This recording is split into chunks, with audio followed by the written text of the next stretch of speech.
ونعوذ بالله من شرور أنفسنا ومن سيئات أعمالنا من يهده الله فلا مضل له ومن يضلله فلا هادي له ونشهد أن لا إله إلا الله وحده لا شريك له ونشهد أن سيدنا ومولانا محمدا عبده ورسوله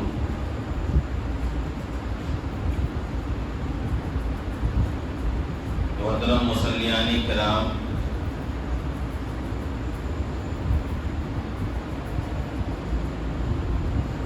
آج 14 اگست ہے۔ کل کا جو دن ہے اس کی تاریخ 15 اگست ہے، جو کہ اس ملک کی آزادی کی تاریخ ہے۔ چنانچہ ہم لوگ گزشتہ کئی جمعوں سے خلفائے راشدین کی سیرت کے عنوان سے گفتگو کر رہے تھے۔ آج اس موضوع سے تھوڑا ہٹ کر ہم لوگ 15 اگست یوم آزادی کے عنوان سے بات کریں گے، اور انشاءاللہ پھر آئندہ ہفتے سے ہم لوگ جو سیرت خلفائے راشدین اور خاص طور پر ہمارا جو خلیفہ ثالث عثمان غنی رضی اللہ تعالیٰ عنہ کی سیرت پر بات چل رہی ہے، اس کو ہم لوگ انشاءاللہ اگلے ہفتے سے کنٹینیو کریں گے۔ آج یوم آزادی کی مناسبت سے آپ کے سامنے کچھ اہم باتیں رکھنی ہیں، اور یہ وہ باتیں ہیں جو گزشتہ اور اس سے پیوستہ جو سال اس موقع کا گزرا ہے جمعہ کا دن، اس دن بھی آپ کے سامنے انہی عنوانات پر بات کی گئی، اور اس عنوان پر بھی بات کرنے کا جو مقصد ہے وہ آپ کو پہلے بھی بتلایا گیا تھا، آج بھی بتلایا جا رہا ہے کہ آج کی موجودہ ہندوستان کے اندر جو ماحول ہے وہ یہ ہے کہ گویا اس ملک کو آزاد کرانے میں مسلمانوں نے کوئی حصہ ہی نہیں لیا ہے۔ ایسا ماحول کریٹ کر دیا گیا ہے، ایسا پروپیگنڈا کیا جا رہا ہے، جس سے یہ محسوس ہونے لگا ہے کہ اس ملک کو آزاد کرانے میں مسلمانوں کا دور دور تک کوئی رول اور کردار نہیں، حالانکہ حقیقت اس سے بالکل الٹ ہے۔ حقیقت اس سے بالکل الٹ ہے، اور وہ یہ ہے کہ نہ یہ کہ صرف مسلمانوں نے اس ملک کو آزاد ہی کروایا، یعنی آزاد کروانے میں اپنا کردار ادا کیا، بلکہ مسلمانوں نے اس ملک کو آزاد کرانے میں قائد اور سردار امیر کی حیثیت سے اپنا کردار ادا کیا ہے۔ یعنی مسلمانوں نے جو رول ادا کیا ہے وہ لیڈر کا رول تھا۔ کس کا رول تھا؟ لیڈر کا رول تھا، قائد کا رول تھا، امیر کا رول تھا۔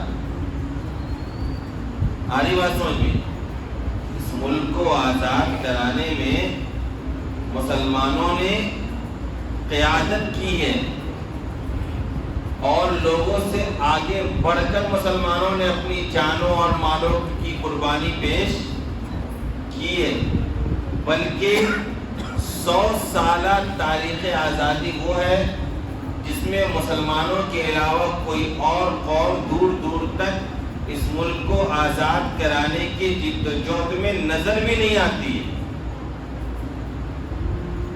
آئی بات سمجھ گئی؟ میں نے بھی یہ کہا کہ ایک تو مسلمانوں نے اس ملک کو آزاد کرانے میں کردار ادا کیا یا نہیں کیا. تو آج کی دنیا، آج کا ماحول، آج کا پروپیگنڈا، آج کا ہندوستان، آج کی میڈیا تو یہی باور کرنا چاہتی ہے کہ مسلمان اس ملک کے ساتھ کبھی وفادار رہے ہی نہیں ہے کہ جائے کہ اس ملک کو آزاد کرائیں گے انگریزوں سے. میں نے آپ کو کیا کہا اس کے کاٹ میں کہ صرف نہ یہ کہ مسلمانوں نے اس ملک کو آزاد کرانے میں کردار ادا کیا ہے، بلکہ اس ملک کو آزاد کرانے والی تمام جدوجہد میں قائد اور لیڈر کا رول ادا کیا ہے. اور اس سے بھی آگے بڑھ کر میں آپ کو کہہ رہا ہوں کہ 100 سالہ تاریخ آزادی وہ ہے جس میں اس ملک کو آزاد کرانے کے جدوجہد میں مسلمان اکیلا ہے. کوئی اور دوسری قوم دور دور تک نظر نہیں آتی ہے. اور وہ تاریخ ہے 1857 سے پہلے 1754 کے درمیان کی. اس ملک کو آزاد کرانے کی کوششیں 1754 سے ہی صحیح معنوں میں شروع ہو گئی تھی. اور اس وقت ہی جو مسلم حکمراں، مسلم بادشاہ، مسلم نواب تھے، انہوں نے یہ بھانپ لیا تھا کہ اس ملک کے اندر انگریز آیا تو ہے معیشت کے راستے سے، لیکن اس کا جو ارادہ ہے وہ ناپاک ہے اور وہ اس ملک کی پوری سلطنت پر قبضہ کرنا چاہتا ہے. یہ مسلم حکمراں، مسلم نواب، مسلم بادشاہوں نے 1754 میں ہی اس کو بھانپ لیا تھا. اور اس وقت سے ہی مسلمانوں نے کوششیں شروع کر دی تھی اس ملک کو آزاد کرانے کی. اور یہ کوشش 1857 کی شکل میں مکمل طریقے سے دنیا کے سامنے ظاہر ہوئی. یعنی 1857 کی جو جنگ آزادی ہے وہ یوں ہی نہیں ہو گئی تھی. اس کے پیچھے مکمل 103 سال مسلمانوں کی قربانیاں درج ہیں، مسلمانوں کا خون شامل ہے، مسلمانوں کی شہادتیں نقش ہیں. 103 سال کے اندر اس تاریخ میں تو کوئی دوسری قوم اس ملک کو آزاد کرانے میں دور دور تک نظر بھی نہیں آتی ہے. ان کے ایجنڈے میں بھی یہ چیز شامل نہیں تھی. یعنی آپ کو جان کر حیرت ہوگی کہ کانگریس نے اپنی تجویز میں بعد میں رکھا ہے کہ اس ملک کو آزاد کروانا ہے. مسلمانوں نے یہ آواز پہلے لگانی شروع کر دی تھی. مسلمانوں نے یہ صدا پہلے بلند کرنی شروع کر دی تھی کہ اس ملک کو انگریزوں کے ناپاک قدم سے پاک کیا جائے گا، اس ملک کو انگریزوں کے قبضے سے چھڑایا جائے گا، اور ملک کی آزادی سے ایک قدم بھی پیچھے مسلمان کسی بھی بات پر تیار نہیں تھے، راضی نہیں ہوئے. مسلمانوں کا کوئی جلسہ، کوئی مظاہرہ، کوئی احتجاج، کوئی جدوجہد اس سے پیچھے بات ماننے کو تیاری نہیں تھی کہ اس ملک کو آزاد کرنا ہی ہوگا، انگریزوں کو یہ ملک چھوڑ کر جانا ہی ہوگا، تبھی ہم سانس لیں گے، ورنہ اس سے پہلے ہماری جان اور ہمارا مال سارا کا سارا اس ملک کے لیے قربان ہونے کو تیار کھڑا ہے.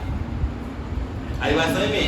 یہ جو میں نے کہا 103 سال، اس تاریخ کو زندہ کرنے کی ضرورت ہے، اس تاریخ کو جاننے کی ضرورت ہے، اس تاریخ کو پڑھنے کی ضرورت ہے، اس تاریخ کو آنے والی نسلوں میں منتقل کرنے کی ضرورت ہے. کیوں؟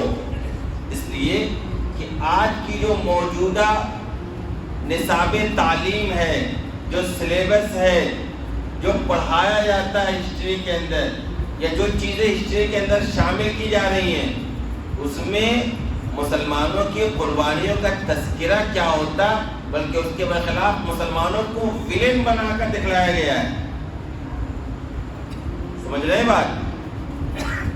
ملک کی آزادی کا جب بھی یہ دن آتا ہے نا 15 اگست، تو وہ دن مسلمانوں کی ذمہ داریوں کو دوبالا کر دیتی ہے کہ تمہارا کام بڑھ گیا، تمہاری ذمہ داری بڑھ گئی، تمہاری تاریخ کے اوپر گرد ڈالا جا رہا ہے، تمہیں اس ملک سے کا غدار بتایا جا رہا ہے، تمہاری قربانیوں کو مٹایا جا رہا ہے، تمہاری تاریخ مسخ کی جا رہی ہے. یہ ہو رہا ہے، کوئی چھپ چھپا کر نہیں. باضابطہ جو سلیبس اب داخل کیا گیا ہے تعلیمی نظام کے اندر اس ملک کے اندر، اس سلیبس کے اندر سے مسلمانوں کا تذکرہ ہی غائب ہے. مسلم فریڈم فائٹر کا کوئی ذکر ہی نہیں ہے، بلکہ اور مسلمانوں کو، جیسے اورنگزیب عالمگیر رحمۃ اللہ علیہ، اولیاء سلطنت کے ایک بڑے بادشاہ گزرے ہیں، ان کے بارے میں کیا تصور ہے آپ دیکھ لیجیے آج کی دنیا میں. جبکہ حقیقت یہ ہے کہ اس ملک کے اندر غیر مسلموں کے ساتھ مغلیہ سلطنت کے اندر سب سے زیادہ خیر خواہانہ جذبے کے ساتھ کسی بادشاہ نے اگر ان کے ساتھ معاملہ کیا ہے تو اورنگزیب عالمگیر رحمۃ اللہ علیہ. یعنی بالکل الٹ. اس ملک کا پروپیگنڈا کا حال کیا اس کو آپ جانیے. اور بادشاہوں کے مقابلے میں سب سے زیادہ جنہوں نے غیر مسلموں کو اس ملک کے اندر ان کا حق دیا ہے، ان کی عبادت گاہوں کو ڈونیشن دیا ہے، ان کے تحفظ کے لیے قوانین بنائے ہیں، ان کو اس ملک کی شہریت پر باقی رکھا ہے، سب سے زیادہ کسی نے ہمدردی اور خیرخواہی کے ساتھ اگر معاملات کیے تو وہ خود اورنگزیب عالمگیر رحمۃ اللہ علیہ ہیں. لیکن اس کے باوجود سب سے بڑا اگر غیر مسلموں کا کوئی دشمن بنا کر اس ملک کے نظام تعلیم نے پیش کیا ہے یا اس ملک کی تاریخ پیش کر رہی ہے تو اورنگزیب عالمگیر رحمۃ اللہ علیہ کو کر رہی ہے. جبکہ ایسا زاہد بادشاہ وہ گزرے ہیں کہ انہوں نے کبھی بھی بیت المال سے اپنے لیے تنخواہ نہیں لی. ان کا اپنا کام تھا. یہ جو دھاگے والی ٹوپیاں آپ دیکھیں سروں کے اوپر، اس ٹوپی کو اپنے ہاتھوں سے بنتے تھے اور اس کو بن کر اس ٹوپی کو بازار میں بیچ کر اپنا خرچ چلایا کرتے تھے. اورنگزیب عالمگیر رحمۃ اللہ علیہ اتنے بڑے بزرگ مستقی اور پرہیزگار بادشاہ گزرے ہیں کہ کبھی بیت المال سے انہوں نے اپنے لیے وظیفہ بھی نہیں متعین کروایا، بلکہ خود کمائی کی اور کمائی کے ذریعے خود کام کرتے تھے، اس کے ذریعے اپنا گھر اور بات چلایا کرتے تھے. لیکن اس کے باوجود آج کی تاریخ آپ اٹھا لیجیے. اس لیے میں کہہ رہا ہوں کہ یہ جو 103 سالہ تاریخ ہے جس کے اندر نواب سراج الدولہ نے جنگ آزادی لڑی، جس کے اندر ٹیپو سلطان نے جنگ آزادی لڑی، ٹیپو سلطان کے والد علی وردی خان نے جنگ آزادی لڑی، اس کے اندر نصرت علی، فتح علی، ان لوگوں نے جنگ آزادی لڑی. جس جنگ آزادی کے دوران حضرت شاہ ولی اللہ محدث دہلوی رحمۃ اللہ علیہ کی فکر نے کام کیا، جس جنگ آزادی میں ان کے بیٹے شاہ عبدالعزیز محدث دہلوی رحمۃ اللہ علیہ نے انگریزوں کے خلاف جہاد کا فتویٰ دیا اور یہ کہا کہ اب یہ ملک دارالحرب ہو گیا ہے. جب بھی کسی ملک کے دارالحرب ہونے کا فتویٰ دیا جاتا ہے، اسلامی دارالفتہ، تو اس کا مطلب جانتے ہیں اب کیا ہوتا ہے؟ اس کا مطلب یہ ہوتا ہے کہ اب اس ملک کے اندر ہر اس مسلمان کے اوپر جو صحت مند ہے، طاقت ہے، قوت ہے، جہاد فرض ہو گیا ہے. تلوار لے کر نکلنا اس کے اوپر لازم ہو گیا اور پیچھے نہیں رہ سکتا ہے. جب بھی کسی ملک کے دارالحرب ہونے کا فتویٰ ہو جائے اس کا مطلب یہ ہوتا ہے. یہ فتویٰ دیا 1803 میں شاہ اسماعیل شہید رحمۃ اللہ علیہ نے، شاہ عبدالعزیز محدث دہلوی رحمۃ اللہ علیہ نے. کب؟ 1803 میں. 1857 سے 54 سال پہلے. کیا یہ ملک دارالحرب ہو گیا ہے، مسلمانوں کے اوپر لازم ہو گیا ہے کہ اس ملک کے اندر موجود انگریزوں کے خلاف جنگ جہاد میں شریک ہوں، اس ملک کو ان کے ناپاک قدموں سے پاک کریں، اس کے لیے اپنی قربانیاں پیش کریں. اور اسی کا نتیجہ ہے کہ بالا کوٹ کی جنگ ہوتی ہے 1803 میں. سید اسماعیل شہید رحمۃ اللہ علیہ، سید احمد شہید رحمۃ اللہ علیہ، ان لوگوں نے بالا کوٹ کے میدان میں قربانیاں دی، شہادت کوش فرمائی اس ملک کو آزاد کرانے کے لیے. مسلمانوں کا ایک علماء کرام کا خاص طور پر ایک بڑا طبقہ انگریزوں کے خلاف کھڑا تھا، اور وہی وجہ ہے کہ انگریزوں کی نظر میں سب سے زیادہ کوئی خطرناک دشمن تھا تو وہ مسلم علماء کرام تھے. یہی وجہ ہے کہ مسلم علماء کرام کو بڑی تعداد میں شہید کیا گیا. مورخین نے 50,000 کی تعداد لکھی ہے. لکھا ہے مورخ نے کہ دلی کے چاندنی چوک سے لے کر لاہور تک شاہراہ عام پر، عام سڑک پر، درختوں پر مسلم علماء کرام کو کاٹ کاٹ کر ٹانگا گیا تاکہ لوگوں کے دلوں کے اندر خوف اور دہشت پیدا ہو اور وہ جنگ آزادی کی لڑائی سے پیچھے ہٹ جائے۔ یہ وہ تاریخ ہے جو آج کی نصاب آپ کو نہیں سنائے گی۔ آج کا سلیبس کے اندر یہ تاریخ موجود نہیں ہے۔ یکسر مسلمانوں کی تاریخ کو مٹا دیا گیا ہے۔ میں نے کہا نا آپ کو کہ 1754 سے لے کر 1857 تک 103 سال وہ دور گزرا اس ملک کا کہ جس دور میں میدان میں صرف اور صرف مسلمان کھڑے ہیں اس ملک کو آزاد کرانے کے لیے، کوئی دوسری قوم کھڑی نہیں۔ قوم تو 1857 کے بعد دوسری قومیں ساتھ آنا شروع ہوئی ہیں، تب تک علماء کرام نے اپنا کام کر دیا تھا، چنگاری بھڑکا دی تھی آزادی کی، لوگ آزادی کے نعرے لگانے لگے تھے، سرفروشی کی تمناؤں کی صدائیں بلند ہونے لگی تھیں، یہ سب کام ہو چکا تھا، تب جا کر دوسری قومیں ساتھ آنا شروع ہوئی۔ اور 1857 کے بعد کا جو دور شروع ہوا ہے اس میں بھی مسلمان کہیں پیچھے نہیں بیٹھا ہے۔ کیا سمجھتے ہیں؟ تعلق دیوبند کا قیام اس ملک کو آزاد کرانے کے لیے کیا گیا ہے۔ پورا نیٹ ورک تیار کیا گیا مدرسے کے نام کا، تاکہ مسلمانوں میں تعلیمی نظام بھی چلتا رہے، مسلمانوں کے روزگار کے ذرائع بھی پیدا ہوتے رہیں، اور مسلمانوں کے دل کے اندر انگریزوں کے خلاف نفرت کی آگ بھی جلتی رہے۔ اسی وجہ سے مدرسے کا قیام کیا گیا 1866 میں دارالعلوم دیوبند کا۔ دیوبند کے قیام کے مقاصد میں یہ بات لکھی ہوئی ہے کتاب کے اندر کہ دیوبند کے قیام کا مقصد صرف پڑھنا پڑھانا نہیں ہے، دیوبند کے قیام کا مقصد ایک فوجی چھاؤنی تیار کرنا ہے، ایسے افراد تیار۔ اصل میں یہ توڑ میں ہوا تھا یہ کام۔ جب لارڈ میکالے آیا تھا تو اس نے کہا تھا کہ میں اس ملک کے اندر ایسا نظام تعلیم وضع کر کے جاؤں گا کہ اس ملک کے نوجوان اپنی شکل و صورت کے اعتبار سے تو ہندوستانی لگیں گے، لیکن اپنی سوچ کے اعتبار سے وہ انگریز بن جائیں گے۔ غلامی ان کے اندر پیوست کر دی جائے گی، ذہنی طور پر غلام بنا دیے جائیں گے، ہم ان کے لیے آئیڈیل بن جائیں گے۔ یہ اس کا مقصد تھا۔ اسی کے توڑ میں مولانا قاسم نواز رحمۃ اللہ علیہ نے دارالعلوم دیوبند کا قیام رکھا کہ نہیں، ہم اس ملک میں ایسا نظام تعلیم جاری رکھیں گے کہ اس ملک کے ہندوستانی باقی رہیں، اس ملک میں بچنے والا مسلمانوں کا ایمان محفوظ رہے۔ اس مقصد سے دارالعلوم دیوبند کا قیام کیا گیا، اور یہی مقصد میں کامیاب بھی ہوا دارالعلوم دیوبند۔ 66 میں دارالعلوم دیوبند بنتا ہے، 1912 میں تحریک ریشمی رومال شروع ہوتی ہے اس ملک کو آزاد کرانے کے لیے، اور اس تحریک ریشمی رومال کو شروع کرنے والے کا نام مولانا محمود حسن دیوبندی ہے۔ یہ دارالعلوم دیوبند کے شیخ الہند کے لقب سے ملقب ہے۔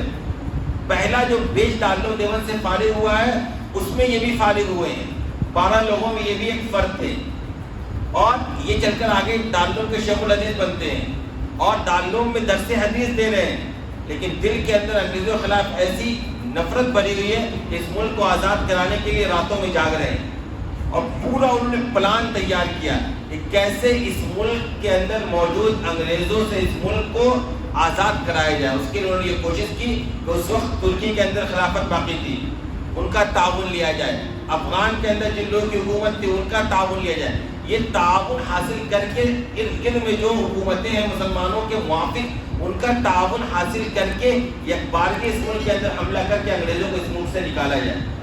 اس کے لیے انہوں نے اپنے شاگردوں کو افغانستان بھیجا، مدینہ منورہ بھیج دیا، ملک کے دوسرے علاقوں میں بھیج دیا کہ جاؤ اور جا کر تم کام کرو جاسوس کا، انگریزوں کے پلاننگ، ان کا کیا منصوبہ ہے اس کو معلوم کرو، اس کو ہمارے تک تم منتقل کرو۔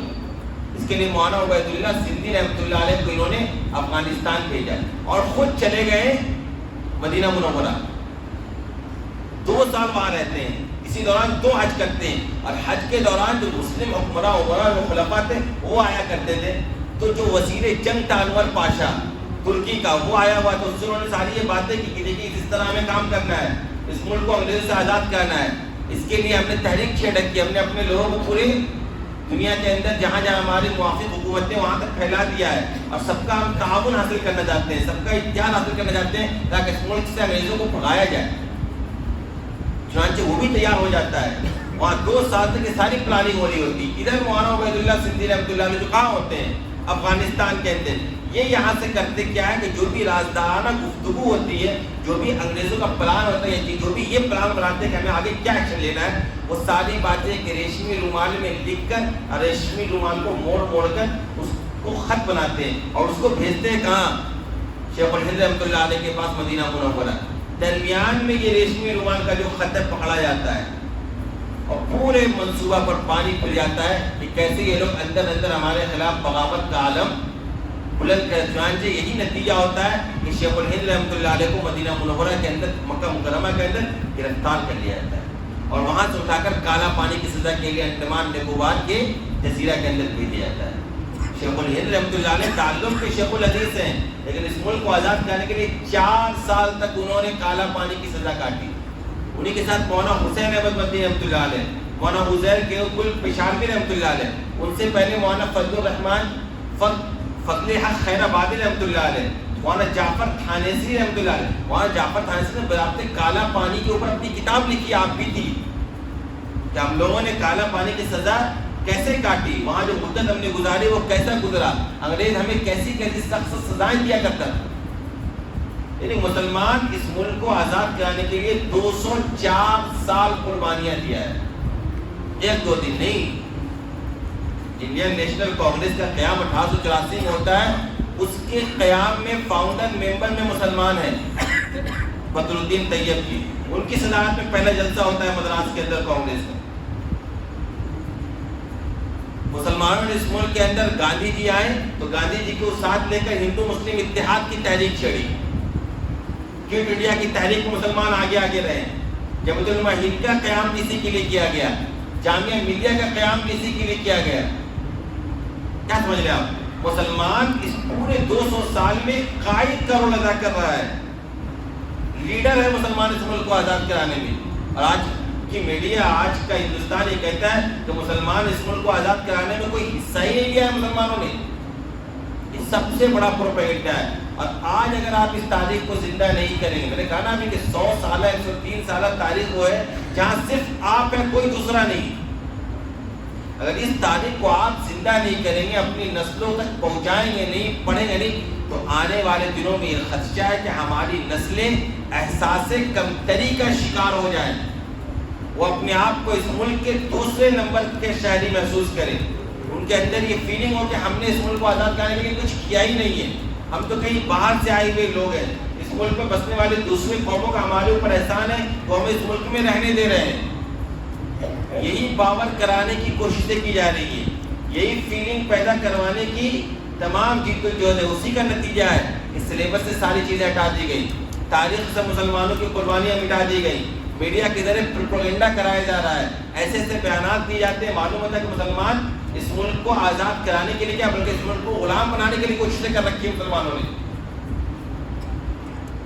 علماء کرام کی ایسی شہادتیں ہیں، ایسی قربانیاں ہیں کہ تاریخ ویسا نظیر پیش نہیں کر سکتی اس ملک کو آزاد کرانے کو لے کر۔ کسی دوسری قوم کے پاس اتنی لمبی 204 سالہ تاریخ موجود نہیں ہے۔ غور لیجیے آپ، کوئی دوسری قوم آ کر اپنی قوم کی 204 سالہ تاریخ نہیں پیش کر سکتی ہے آپ کے سامنے۔ یہ مسلمانوں کا جگر ہے، مسلمانوں کی تاریخ ہے، مسلمانوں کا ورثہ ہے جو مسلمان بیان کر رہا ہے۔ اور آج کی دنیا میں جو ہو رہا ہے، اب بھی آپ غفلت برتیں گے، سستی برتیں گے، یہ ساری چیزیں ختم ہو جائیں گی۔ آپ کے بچوں کو پتہ ہی نہیں ہوگا، میں کہہ رہا ہوں نا آپ کو، آپ کے بچے جو ہسٹری پڑھ رہے ہیں اس کے اندر آپ کو ویلن بنایا جا رہا ہے، ویلن۔ آپ کو صحیح تاریخ کی کتابوں تک اپنے بچوں کو پہنچانا ہوگا۔ میں کہہ رہا ہوں نا، جب بھی یوم آزادی آتی ہے تو اس ملک کی آزادی کے لیے مسلمانوں کی ذمہ داریاں بڑھ جاتی ہیں، تاریخ کو زندہ رکھنے کی، تاریخ کو دوسروں تک پہنچانے کی، تاریخ کو محفوظ رکھنے کی، تاریخ کی نشر و اشاعت کی، صحیح تاریخ سے دوسروں کو متعارف کروانے کی، اور آخری سانس تک اس تاریخ پر زندہ رہنے کی۔ یہ مسلمانوں کی ذمہ داریاں ہیں جو ہر اس موقع پر مسلمانوں کے اوپر دوبالا ہو جاتی ہے۔ لہٰذا یہ دن کوئی عام دن نہیں ہے. 200 سال قربانی دینے کے بعد اس ملک کو آزادی نصیب ہوئی ہے. کیونکہ مسلمانوں سے اس ملک کو چھینا گیا تھا. سب سے زیادہ دکھ اور درد بھی مسلمانوں کو ہی تھا. اسی وجہ سے مسلمانوں نے سارا کام کیا انہوں نے. بلکہ میں نے جہاد کا فتویٰ دیا اس ملک کو لے کر کہ انگریزوں کے خلاف جہاد کرو. یوں ہی نہیں دیا ہوگا جہاد کا فتویٰ کسی ملک کو دارالحرب یوں ہی قرار نہیں دیا. بہت سخت ترین شرائط ہیں. تب جا کر کوئی مفتی نہیں, مفتی کی پوری ٹیم بیٹھتی ہے, ریسرچ ہوتا ہے, تحقیق ہوتی ہے, تب جا کر کہیں یہ فیصلہ. کیونکہ جہاں میں نے کسی ملک کو کسی کمیٹی نے کسی تنظیم نے دارالحرب قرار دیا, فوراً جہاد فرض. جیسے نماز فرض, اور نماز فرض ہونے کے بعد جیسے نماز نہیں پڑھتے گنہگار ہوتا ہے انسان, ویسے جہاد فرض ہونے کے بعد جہاد نہ کرنے کا گناہ اس کے اوپر پڑتا ہے. دارالحرب یوں ہی قرار نہیں کیا گیا. اس ملک سے محبت تھی, اس ملک سے وفاداری تھی. اس ملک کے اندر مسلمانوں کے آباء و اجداد آرام کر رہے ہیں. آپ دہلی کبھی جاتے ہیں تو آپ کو آج دہلی کی رنگینیاں دکھتی ہے, ورنہ دہلی کے اندر ایسے ایسے بزرگوں کی قبریں موجود ہیں کہ آپ کیا جانیں. آپ کبھی وہ قطب مینار جائیے گا, قطب مینار جائیے گا تو اندر چلے جائیے گا تھوڑا, تو آپ کو 2-3 قبریں ملیں گی. ان قبروں میں جا کر پڑھیے گا کیسے کیسے بزرگوں, شمس تبریز رحمۃ اللہ علیہ کی قبر ہے وہاں پر. ایک ایسے بزرگ کی قبر ہے, ان کی نماز جنازے کا پورا واقعہ لکھا ہوا ہے قطب مینار کے پاس. لکھا ہوا ہے تو وہ میرے خیال سے فارسی میں لکھا ہوا ہے. اس میں وہ لکھا ہوا ہے کہ جب ان کا جنازہ ہوا تھا تو جنازے کے بعد یہ اعلان ہوا تھا کہ ان کے نماز جنازہ وہ شخص پڑھائے گا جس کی کبھی تہجد نہ چھٹی ہو, جس کا کبھی تکبیر اولیٰ فوت نہ ہوا ہو, جس نے کبھی عصر کی 4 رکعت سنت غیر مؤکدہ نہ چھوڑی ہو. تب جو بزرگ تھے جن کو یہ نماز پڑھانی تھی وہ کہنے لگے کہ جاتے جاتے انہوں نے میرا راز فاش کر دیا. پھر وہ آگے بڑھ کر, اور وہ کون تھا, وہ اس وقت کا بادشاہ تھا دلی کا, گورنر تھا دلی کا. وہ اس درجے کا پائے درجے کا بزرگ تھا. آپ سوچئے جسے کبھی تہجد نہیں چھوٹتی تھی, کبھی تکبیر اولیٰ فوت نہیں ہوتی تھی. ایسے ایسے بزرگ, ایسے ایسے اکابر, ایسے ایسے متقی اور پرہیزگار اللہ والے اس ملک کے اندر گزرے ہیں. ان کی قبریں, ان کی مزارات ہیں. ہمیں اس ملک سے محبت کا دعویٰ نہیں کرنا ہے. ہم اس ملک کے محبت ہمارے خون کے ایک ایک قطرے کے اندر رچی بسی ہوئی ہے. لہذا پروپیگنڈوں سے آپ کو احساس کمتری کا شکار نہیں ہونا ہے. آپ کے دل و دماغ میں یہ بات نہیں آنی چاہیے کہ ہم نے کچھ کیا ہی نہیں اس ملک کے لیے. جو کہہ رہے ہیں ان کے پاس آدھا گھنٹہ بیٹھ کر اپنے قوم کی تاریخ بیان کرنے کے لیے صفحات میں کچھ بھی نہیں ہے. آپ تو اپنی تاریخ بیان کرنے پر آئے گا 3 دن تک بیان کریے گا. صرف دلی کی تاریخ اگر بیان کر دی جائے, دلی میں مسلمان جو قربانیاں دیا, کابل نے جو قربانیاں دی ہیں, وہی اگر پیش کر دیا جائے تو پورا ہفتہ لگ جائے گا. یہ ہے مسلمان, اور یہ اس مسلمانوں کے اس ملک کے ساتھ وفاداری ہے, اور ہمیں وفاداری ثابت نہیں کرنا ہے. اب کبھی اس طرح کے سوالات, اس طرح کے میڈیا ڈیبیٹ, اس طرح کے پروپیگنڈوں سے کبھی بھی احساس کمتری کا شکار مت ہوئیے گا. یہ صرف اور صرف پروپیگنڈا ہے جس کا مقصد یہ ہے کہ ذہنی طور پر آپ کو ڈیمیج کیا جائے.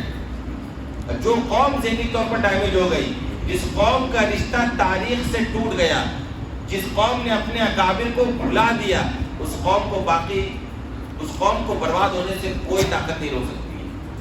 اپنے وجود کو باقی رکھنے کے لیے اپنی تاریخ کی حفاظت کرنی ہوگی, اپنے اکابر سے اپنے رشتے کو مضبوط کرنا ہوگا, اپنے اسلاف کی تاریخ سے اپنے سینوں کو منور کرنا ہوگا, اپنے اسلاف کی قربانیوں کو تازہ کرتے رہنا ہوگا. تب جا کر آپ کا وجود باقی رہے گا. آپ کی حقیقت اس ملک, یہ ملک قبول کرے گی. ورنہ اس ملک کی حقیقت یہ ہے, اس ملک کی تاریخ یہ ہے, جو اس ملک کے لیے کوشش کرتا ہے یہ ملک اس کا ہو جاتا ہے. آپ تاریخ اٹھائیے ہندوستان کی, جو بھی باہر سے آیا اور اس نے کوشش کی کہ میں دلی میں راج کروں گا, تھوڑی کوششوں کے بعد دلی اس کا ہو گیا.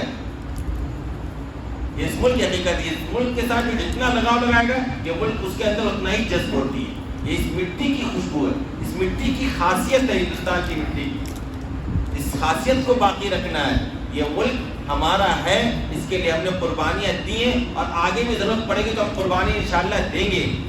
اس ملک پر ہم کسی بھی طرح کا داغ نہیں آنے دیں گے. کوئی ایسا عمل نہیں کریں گے جس سے اس ملک کی شبیہ خراب ہو. کوئی ایسا بیان نہیں جاری کریں گے, کوئی ایسا سوشل میڈیا پر چیزیں وائرل نہیں کریں گے جس سے اس ملک کی شبیہ خراب ہو. اس اس ملک کا ایمیج بگڑے، ایسا کوئی کام آپ کو نہیں کرنا ہے۔ ملک آزاد ہوا ہے، شکرانہ ادا کیجیے، آزادی کا دن ہے، صدقہ نکالیے، 2 رکعت اللہ کے سامنے شکرانے کے طور پر ادا کیجیے، روزہ رکھ سکتے ہیں روزہ رکھیے، اپنے لوگوں کے درمیان تاریخ کو زندہ کیجیے، اپنے بچوں کو سنائیے کہ اس ملک کو آزاد کرنے کے لیے تمہارے بڑوں نے کیا کیا قربانیاں پیش کی ہیں۔ اللہ تعالیٰ ہم سب کو تمام تاریخ کو زندہ رکھنے کی توفیق عطا فرمائے۔